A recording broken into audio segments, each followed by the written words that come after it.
ಜೈಲಿಗೆ ಯಾರು ಬೇಕಾದವ್ರನ್ನ ಕಳಿಸ್ಲಿಕ್ಕಾಗೋದಿಲ್ಲ. ಯಾರು ತಪ್ಪು ಮಾಡಿರ್ತಾರೆ ಅದಕ್ಕೆ ಸಾಕ್ಷಿಗಳು, ಪುರಾವೆಗಳು, ಮಾಡಿದಂಥ ಹಗರಣಗಳ ಬಗ್ಗೆ ನ್ಯಾಯಾಲಯದಲ್ಲಿ ಪ್ರೂವ್ ಆಗಬೇಕು. ಆ ಪ್ರೂವ್ ಆದರೆ ಯಾರಿದ್ರೂ ಹೋಗ್ಬೇಕು. ಈಗ ಪ್ರಧಾನಮಂತ್ರಿಗಳೇ ನಾಳೆ ಅಮೆಂಡ್ಮೆಂಟ್ ತರ್ತಾ ಇದ್ದಾರೆ. ಯಾರು ಪ್ರಧಾನಮಂತ್ರಿ ಆದವರು ಬರೀ 30 ದಿವಸ ಜೈಲಿನಲ್ಲಿದ್ದರೆ ಅವರು ಪ್ರಧಾನಮಂತ್ರಿ ಆಟೋಮೆಟಿಕಲಿ ಪ್ರಧಾನಮಂತ್ರಿ ಹೋಗ್ಬೇಕು ಅನ್ನೋಂಥದ್ದು ಪ್ರಧಾನಮಂತ್ರಿ ನರೇಂದ್ರ ಮೋದಿ ಅವರು ತರ್ತಾ ಇದ್ದಾರೆ. ಅದಕ್ಕೆ ನಮ್ಮ ದೇಶದ ಸಂವಿಧಾನ ಕಾನೂನು ಮುಂದೆ ಡಿ ಕೆ ಶಿವಕುಮಾರ್ ಅವರೇನು ದೊಡ್ಡವರಲ್ಲ. ಜೈಲಿಗೆ ಹೋಗ್ಬೋದು ಬರ್ತಂದ್ರೆ ಹೋಗ್ಬೋದು, ಕಾನೂನಿನ ಇದರಲ್ಲಿ ಉಳಿಬೋದು. ಯಾಕಂದ್ರೆ ಅವರಿಂದ ಭಾಳ ಬುದ್ಧಿವಂತ, ಅತ್ಯಂತ ಈ ದೇಶದಲ್ಲಿ ಕಂಡೇರದಂಥ ನ್ಯಾಯವಾದಿಗಳು ಇರೋದ್ರಿಂದ ಅವ್ರು ರಕ್ಷಣೆ ಮಾಡ್ಬೋದು ಅಂತ ಅನ್ನಿಸ್ತದೆ. ಅಂದರೆ ಆ ಥರ ಅವ್ರಿಗೇನೋ ಸೂಚನೆ ಇದೆಯಾ ಸರ್? ಸೂಚನೆ ನೋಡ್ರಿ, ಈಗ ನನಗೆ ಏನೋ ನಾ ಮಾಡಿದ್ದು ತಪ್ಪಿತ್ತಂದ್ರೆ ಸ್ವಲ್ಪ ನನಗೂ ಭಯ ಇದ್ದೇ ಇರ್ತದೆ. ಅವ್ರ ವಕೀಲರು ಹೇಳಿರ್ತಾರೆ ಇದರಲ್ಲಿ ನಾನು ಭಾಳ ಏನು ಮಾಡ್ಲಿಕ್ಕೆ ಆಗೋದಿಲ್ಲ, ಇದು ಭಾಳಷ್ಟು ನಿಮ್ಮ ಬಗ್ಗೆ ಸಾಕ್ಷಿ ಅದ ಏನಾರಿ ಅವ್ರ ವಕೀಲರು ಹೇಳಿರ್ಬೋದು. ಕುಮಾರಸ್ವಾಮಿ ಅವ್ರು ಹೇಳ್ಯಾರ ಹೇಳೋದಿಲ್ಲ. ಕುಮಾರಸ್ವಾಮಿ ಅವರ ನ್ಯಾಯವಾದಿಗಳಲ್ಲ, ಪಾಪ ಅವರು ವಿರೋಧ ಪಕ್ಷದ ಅವ್ರಿಗೆ ಅವ್ರು ಟೀಕೆ ಮಾಡ್ತಾರೆ, ಅವ್ರಿಗೆ ಟೀಕೆ ಮಾಡ್ತಾರೆ. ಕುಮಾರಸ್ವಾಮಿ ಅವರ ಪ್ರಯತ್ನ ಮಾಡ್ತಿದ್ದಾರೆ ಅಂತ ಅವ್ರನ್ನ ಜೈಲಿಗೆ ಕಳ್ಸೋದಕ್ಕೆ. ಅವ್ರಿಗೆ ಯಾರು ಪ್ರಯತ್ನ ಮಾಡಿದ್ರೆ ಈಗ ನನಗೂ ಪ್ರಯತ್ನ ಎಷ್ಟು ಮಾಡ್ತಾರೆ. ನಮ್ಮ ಕಾಂಗ್ರೆಸ್ನವರು BJPಯ ವಿಜೇಂದ್ರ ಕೂಡಿ ಜಾಯಿಂಟ್ ಪಾರ್ಲಿಮೆಂಟ್ರಿ ಕಮಿಟಿ ಅಂತ ಕರೀತಾರೆ, JPC ಅಂತ. ಹಂಗೆ ಜಂಟಿ ಭಾರತೀಯ ಜನತಾ ಪಾರ್ಟಿ ಕಾಂಗ್ರೆಸ್ ಕೂಡಿ ನಾನೊಂದು ಜೈಲಿಗೆ ಹಾಕ್ಬೇಕಂತ ಪ್ರಯತ್ನ ಮಾಡ್ತಾರೆ. ಆದರೆ ನಾವು ಒಳಗೆ ಹೋಗೇ ಇಲ್ಲ. ಮತ್ತು ಕೆಲವೊಂದು TV ಒಳಗೆ ಹೊಡೆದೇ ಹೊಡಿತಾರೆ. ಯತ್ನಾಳಿಗೆ ವಾರಂಟ್ ಇಶ್ಯೂ, ಶೀಘ್ರದಲ್ಲಿ ಜೈಲಿಗೆ ಹೊಡೆದೇ ಹೊಡಿತಾರೆ. ಮತ್ತು ಹೊರಗೆ ನಾನು ನಿಮ್ಮ ಮುಂದೆ ಕೊಟ್ಬಿಟ್ಟು ಅಡ್ಡಾಡಿ ಹಂಗೆ ಎಲ್ಲರೂ ಜೈಲಿಗೆ ಹಾಕ್ಲಿಕ್ಕೆ ಆಗೋದಿಲ್ಲ. ಪಾಪ ಡಿ ಕೆ ಶಿವಕುಮಾರ್ ಅವ್ರಿಗೆ ಜೈಲಿಗೆ ಹೋಗೋದು ಅಂದ್ರೆ ನಮ್ಮ ಯಡಿಯೂರಪ್ಪನವ್ರು ಭಯಂಕರ ನೋವು ಆಗ್ತದೆ. ಹಿಂದೆ ಒಮ್ಮೆ ಹೇಳ್ಯಾರ, ಅವ್ರಿಗೆ ಆದಷ್ಟು ನೋವು ಬಹುಶಃ ಅವ್ರ ಮನ್ಯಾಗ ಆಗಿರ್ಲಿಕ್ಕಿಲ್ಲ ಅಂತ. ಅವ್ರು ಹೋಗಿದ್ರಲ್ಲ ನಡ್ಬರಕ್ಕೆ, ಯಾವುದ್ರ ಅದು ಏನು ಮೇಕೆದಾಟು ಸಲ ಹೋಗಿದ್ರಲ್ಲ ಜೈಲಿಗೆ, ಅದು ಅನ್ನೋದಿಲ್ಲಪ್ಪ ಮೇಕೆದಾಟು. ಅವರು ಮನಿ ಲ್ಯಾಂಡ ಮಾಡೋ ಪೈಕಿ ಅಲ್ಲ ಅವರು. ಅವಾಗ ಹೆಚ್ಚು ನೋವು ಈ ಕರ್ನಾಟಕದಾಗ ಯಾರಿಗಾರೆ ಆಗಿದ್ದರೆ ಅವತ್ತಿನ ಮುಖ್ಯಮಂತ್ರಿ ಯಡಿಯೂರಪ್ಪ. ಈಗೇನಾರು ನೋವು ಆದರೆ ಮತ್ತು ವಿಜೇಂದ್ರಗೆ ನೋವು ಆಗ್ತದೆ. ನಮಗೇನು ಆಗೋದು, ಇವ್ರು ಯಾರು ಜೈಲಿಗೆ ಹೋದ್ರೆ ನಮಗೇನು ನೋವು ಆಗೋದು. ನಾವು ಜೈಲಿಗೆ ಹೋದ್ರೆ ನಮ್ಗೆ ನೋವು ಆಗೋದು. ಯಾಕಂದ್ರೆ ನಾನು ಅಂತ ಅಡ್ಡಾಡ್ ಮಾಡಿಲ್ಲ. ಕುಮಾರಸ್ವಾಮಿ ಯಾಕೆ ಮಾಡ್ತಾರೆ ಹೇಳ್ರಿ? ಕುಮಾರಸ್ವಾಮಿ ಅವ್ರನ್ನ ಸುಮ್ಮನೆ ತೊಗೊಂಡು ಸಿಗ್ಬಿಡ್ತಾರೆ. ಕೇಂದ್ರ ಮಂತ್ರಿ ಆಗ್ಯಾರ, ಅದಕ್ಕೆ ಜೈಲಿಗೆ ಕಳಿಸ್ತಾರೆ. ಹಾಗೆ ಕೇಳಿ ನೋಡ್ರಿ, ಕೆಲವೊಂದು ಇಡಿ ನಮ್ಮ ಕೈಯಾಗಿಲ್ಲ, ಸರ್ಕಾರಕ್ಕೆ ಕೇಂದ್ರ ಸರ್ಕಾರ ಕೈಯಾಗಿಲ್ಲ, ಇನ್ಕಮ್ ಟ್ಯಾಕ್ಸ್ ನಮ್ಮ ಕೈಯಾಗಿಲ್ಲ. ಅದು ಸ್ವಾಯತ್ತತೆ ಸಂಸ್ಥೆ ಅದು. ಅವರು ಯಾರು ಜೈಲಿಗೆ ಕಳಿಸ್ಬೇಕು, ಯಾರನ್ನೂ ಹೋಗ್ತಾವೆ. ಈ ಕೆಲವೊಂದು ದಿವಸ ಬಿಟ್ಟಿರ್ತಾರೆ ಅವ್ರು ಅಡ್ಡಾಡ್ಲತ್ತ. ಯಾವ ಅವಶ್ಯಕತೆ ಇದ್ರೂ ಕಳಿಸ್ಬೋದು.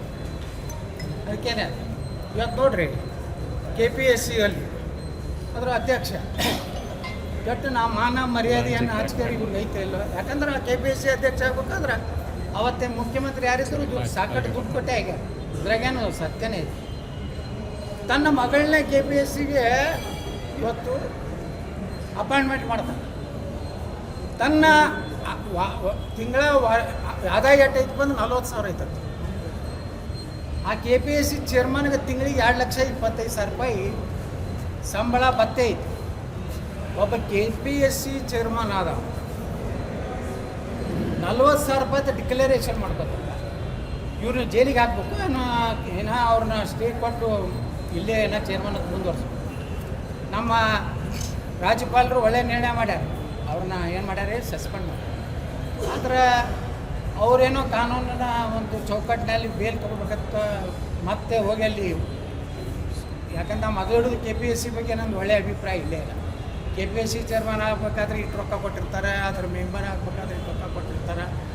ಎಷ್ಟೋ ಲಕ್ಷಾಂತರ ಹುಡುಗರು ನಮ್ಮವರು ಪಾಪ ಹಗಲ ರಾತ್ರಿ ಅಧ್ಯಯನ ಮಾಡಿ ಕೋಚಿಂಗ್ ಕ್ಲಾಸಿಗೆ ಹೋಗಿ ಯಾರೋ ದಾಸೋಹದಲ್ಲಿ ಊಟ ಮಾಡಿ ನಾವು ಪೊಲೀಸ್ ಆಗ್ತೀನಿ, ನಾವು SDC ಆಗ್ತೀನಿ, ನಾವು FDC ಆಗ್ತೀನಿ ಅಂತ ಮಾಡ್ತಾರೆ. ಅಸಿಸ್ಟೆಂಟ್ ಕಮಿಷನರ್ ಆಗ್ತಾರೆ ಅಂತ. ದುರ್ದೈವ ಇಂಥವರೆಲ್ಲ ಸಾವುಕಾರನಂಥ ಚೇರ್ಮನ್ ಇವ್ರು ಮಾಡಿದವರು ಮಹಾಭ್ರಷ್ಟರೇ. ಅವ್ರೇನು BJP ಇದ್ರೆ ಅವ್ರಿಗೇನು ಸ್ಪೆಷಲ್ ಥ್ಯಾಂಕ್ಸ್ ಏನು ಹೇಳೋದಿಲ್ಲ. ಯಾಕಂದ್ರೆ ನಿನಗೆ ಕಾಂಗ್ರೆಸ್ ಟ್ವೀಟ್ ಮಾಡಿದ್ದು ಏನಂತೇಳಿ, KPSC ಚೇರ್ಮನ್ ಮಾಡಿದ್ದು ಯಾರು? ಯಡಿಯೂರಪ್ಪನ ಕಾಲಕ್ಕೆಲ್ಲ. ಅದಕ್ಕೆ ಭ್ರಷ್ಟಾಚಾರ ಬಗ್ಗೆ ಈಗ ಕಾಂಗ್ರೆಸ್ನವ್ರು ಇವ್ರಿಗೆ ಹೇಳ್ತಾರೆ, ಇವ್ರು ಕಾಂಗ್ರೆಸ್ಸಿಗೆ ಹೇಳ್ತಾರೆ. ಇಬ್ಬರು ಮಾಡಿದ್ದು ಅದೇ. ಆ ಮುಖ್ಯಮಂತ್ರಿಗಳು ಅಂತಾರೆ KPSC ಹಣೆ ಬರಟ್ಟೆ. ನಾ KPSCನೇ ರದ್ದುಪಡಿಸ್ಬೇಕು. UPSC ಮಾದರಿ ಯಾರು ದುಡಿತಾರ ಮೆರಿಟ್ ಆಗ್ತಾವ ಹುಡುಗರಿಗೆ ಅವ್ರಿಗೆ ನೌಕರಿ ಸಿಗೋದು. ಬಿಟ್ಟು ಬರೇ ತಮ್ಮ ರಾಜಕಾರಣಿಗಳ ಮಕ್ಕಳು ಮರಿಮಕ್ಕಳು ಮತ್ತು ಅವ್ರ ರಾಜಕಾರಣಿಗಳ ಮಕ್ಕಳು ಅವು ಯಾರೂ ಲಗ್ನ ಆಗಲಾರ್ದಂಗೆ ಇರ್ತಾವ್ರು ಒಂದೊಂದು ಆಣಿ ಹಂಗೆ ಅಂಥವು ಇಂಥವು ಇರ್ತಾವೆ. ಅವು ತನ್ನ AC ಮಾಡ್ತೀನಿ ಅಂತ ಲಗ್ನ ಮಾಡ್ಕೊತಾರೆ. ಅವ್ರಿಗೆ KPSC ದುರುಪಯೋಗ ಆಗ್ತದೆ. ಅದಕ್ಕೆ UPSC ಮಾಡೋದ್ರಲ್ಲಿ KPSCನ ರದ್ದುಪಡಿಸ್ಬೇಕು. UPSC ಮಾಡಲು ತರಬೇಕು. ಇದರಲ್ಲಿ ಈ ಮುಖ್ಯಮಂತ್ರಿ ನಾಮಿನೇಟ್ ಮಾಡೋಂಥ ಕೆಟ್ಟ ವ್ಯವಸ್ಥೆ ಹೋಗಬೇಕು. ಪ್ರಕರಣಕ್ಕೆ ಸಂಬಂಧಪಟ್ಟಂತೆ ಈಗ SIT ಅಂತಿಮವಾಗಿ ರಿಪೋರ್ಟನ್ನು ಸಬ್ಮಿಟ್ ಮಾಡಿದೆ ಸರ್ ನ್ಯಾಯಾಲಯಕ್ಕೆ. ಯಾವ ರೀತಿಯಾಗಿ ನೋಡ್ತೀರಾ ಸರ್? ಸರ್, ಈಗ ಮೊದಲು ನಾವು ಸದನದಾಗೂ ಎಲ್ಲರೂ ಹೇಳಿದ್ದೀವಿ ನಾವು ಏನಪ್ಪ ಅಂದರೆ ಇದೆಲ್ಲ ಉದ್ದೇಶಪೂರ್ವಕವಾಗಿ ಸನಾತನ ಧರ್ಮ ನಮ್ಮ ಧರ್ಮದ ಒಂದು ಪಾವಿತ್ರ್ಯತೆಯನ್ನು ಹಾಳು ಮಾಡಬೇಕು.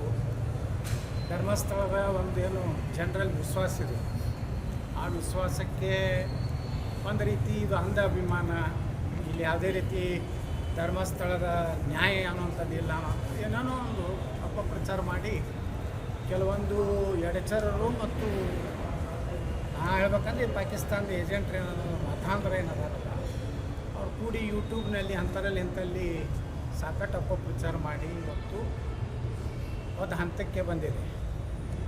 ಏನು ತಮ್ಮ ಹೇಳ್ದಂಗೆ ಸುಮಾರು 7,500 ಪುಟದ ವರದಿಯನ್ನು ಕೊಟ್ಟಿದ್ದಾರೆ. ಸತ್ಯನೇ ಆಗೋದು.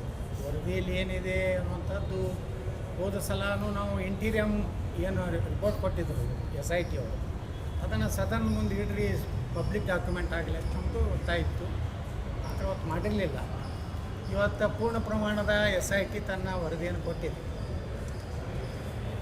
ಮತ್ತು ಈಗಾಗಲೇ ಅಲ್ಲೇನು ನಾಳೆ ಇಲ್ಲಿ ಶವ ಉಳಿದ್ದೇನೆ ಇಲ್ಲಿ ಶವ ಉಳಿದ್ದೇನೆ ಅಂತ ಏನೇನು ಹೇಳ್ತಿದ್ದ, ಅವನೇ ಕೆಲವೊಂದು ಹೇಳಿಕೆಗಳಲ್ಲಿ ಹೇಳಿದ್ದಾನೆ. ನನಗೆ ದುಡ್ಡು ಕೊಟ್ಟರು, ಇದೇ ರೀತಿ ಹೇಳ್ಬೇಕಂತ ಹೇಳಿದ್ರು, ಈ ರೀತಿ ಧರ್ಮಸ್ಥಳದ ಒಂದು ಅಪವಿತ್ರ ಮಾಡ್ಬೇಕಂತ ಹೇಳಿ ನನ್ನ ಕಡೆ ಉಪಯೋಗ ಮಾಡಿಕೊಂಡ್ರು ಅಂತಂದು ಅವನೇ ಅನೇಕ ಕಡೆ ಬಾಯ್ಬಿಟ್ಟಿದ್ದ. ಇದನ್ನು ಸರ್ಕಾರ ಎಲ್ಲಿಯೂ ಒಪ್ಪಿರಲಿಲ್ಲ. ಇವತ್ತಾದಂಥ ಮುಖ್ಯಮಂತ್ರಿಗಳು ಹೇಳಿದ್ರು ನಾವು ಧರ್ಮಸ್ಥಳ ಬಗ್ಗೆ ವಿಶ್ವಾಸ ಇದೆ. ಆ ದುರ್ದೈವ ಅಂದರೆ ಕೆಲವೊಂದು ಪ್ರಿಯಾಂಕಾ ಖರ್ಗೆ ಅಂಥ ಹಿಂದೂ ವಿರೋಧ ಇರುವಂಥ ಕೆಲವೊಂದು ಕಾಂಗ್ರೆಸ್ ನಾಯಕರು ಬಾಯಿ ಬಂದಂಗೆ ಮಾತಾಡ್ತಾರೆ. ಇವತ್ತು ಸತ್ಯ ಹೊರಗೆ ಬರಬೇಕು. ಧರ್ಮಸ್ಥಳದ ಪಾವಿತ್ರ್ಯಕ್ಕೆ ಯಾರ್ಯಾರು ಅಪಮಾನ ಮಾಡುವಂಥ ಕೆಲಸ ಮಾಡಿದ್ದಾರೆ ಅವ್ರಿಗೆಲ್ಲ ಶಿಕ್ಷೆ ಆಗಬೇಕು. ಆ ವರದಿಯಲ್ಲಿ ಏನಿದೆ ಅನ್ನೋಂಥದ್ದು ಬರುವಂಥ ಅಧಿವೇಶನದಲ್ಲಿ ಸರ್ಕಾರ ಅದನ್ನು ಸಾರ್ವಜನಿಕರ ತಿಳುವಳಿಕೆಗಾಗಿ ಸದನದಲ್ಲಿ ಚರ್ಚೆ ಆಗಬೇಕು. ಇದ್ರ ಹಿಂದೆ ಯಾರ್ಯಾರು ವಿದೇಶಿ ಕೈವಾಡೋದವೋ, ISI ಕೈವಾಡಿದೆಯೋ, ಕಮ್ಯುನಿಸ್ಟರು ಕೈವಾಡಿದೆಯೋ, ಅಥವಾ ಕಾಂಗ್ರೆಸ್ಸಿನ ಹೈಕಮಾಂಡದ ಕೈವಾಡಿದೆಯೋ, ಹೈಕಮಾಂಡದ ಬಗ್ಗೆನೂ ನಮಗೆ ಸಂಶಯ ಇದೆ. ರಾಹುಲ್ ಗಾಂಧಿ ಹಿಡಿದು ಇದರ ಹಿಂದಿದ್ದಾರೆ ಅನ್ನೋಂಥದ್ದು ನಮ್ಮಲ್ಲಿ ಸಾಕಷ್ಟು ಊಹಾಪೋಹಗಳಿವೆ. ಅದಕ್ಕೆ ಈ ಒಂದು ವರದಿಯನ್ನು ಹೊರಗೆ ಹಾಕಬೇಕು. ಅದನ್ನು ನಮ್ಮ ಸದನಕ್ಕೆ ಮುಂದಿನ ಅಧಿವೇಶನದಲ್ಲಿ ಅದನ್ನು ಸದನಕ್ಕೆ ಒದಗಿಸಬೇಕಂತೇಳಿ ನಾನು ಈ ಸರ್ಕಾರವನ್ನು ಒತ್ತಾಯ ಮಾಡ್ತೀನಿ. ಇನ್ನಷ್ಟು ಹೆಚ್ಚಿನ ಮಾಹಿತಿಗಾಗಿ ಫಾಲೋ ಮಾಡಿ ಬ್ರಿಗೇಡ್ ನ್ಯೂಸ್ ಕನ್ನಡ.